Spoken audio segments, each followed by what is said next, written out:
ভাদৰ 1 তাৰিখ আমাৰ ঘৰৰ ঘাইখুটাটো অৰ্থাৎ আমাৰ পাপাৰ বাৰ্থডে।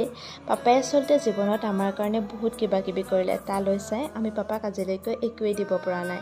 সেইবাবে ভাবিলোঁ এই বিশেষ দিনটোতে পাপাক অলপ বিশেষ অনুভৱ কৰাওঁ। আমাৰ যিহেতু পাপা ভাদ মাহত জন্ম, গতিকে অসমীয়া সমাজত ভাদ মাহত জন্ম লোকসকলক ভাত পিঠা দিয়াৰ এটা নিয়ম আছে। সেইবাবে মায়ে সন্ধিয়া সময়ৰ পৰাই তাৰ যোগাৰত লাগি গ'ল। লগতে বৰমাহঁতো আহি অলপ সহায় কৰি দিলে। আৰু এয়া আমাৰ ৰিম্পী দেই, ৰিম্পীয়ে খুব ধুনীয়া কেক বনায়। আজি কেকটো তাই বনাই দিছে। এনেদৰে সন্ধিয়াৰ চাহকাপ সকলোৱে মিলি খালোঁ। আৰু আমাৰ বাৰ্থডে বয় হাঁহি কেনেকুৱা লাগিছে আপোনালোকৰ? যিহেতু বৰমাহঁত সকলো আহি গোট খালে, মই অলপ মাংস আনিলোঁ। মা, ববৌ, ৰিম্পী সকলোৱে মিলি ভাতসাজ খুব তৃপ্তিৰে ৰান্ধি দিলে। ঘৰৰ মানুহখিনি গোট খালে ভাতৰ তৃপ্তি থাকক বা নাথাকক, একেলগে বহি ভাত খোৱাৰ আমেজেই সুকীয়া হৈ যায়। ভাত সাজত তৃপ্তি নাথাকিলেও সকলোৱে মিলি কৰা আনন্দখিনিত, হেঁপাহখিনিত বহুতো তৃপ্তি আছে।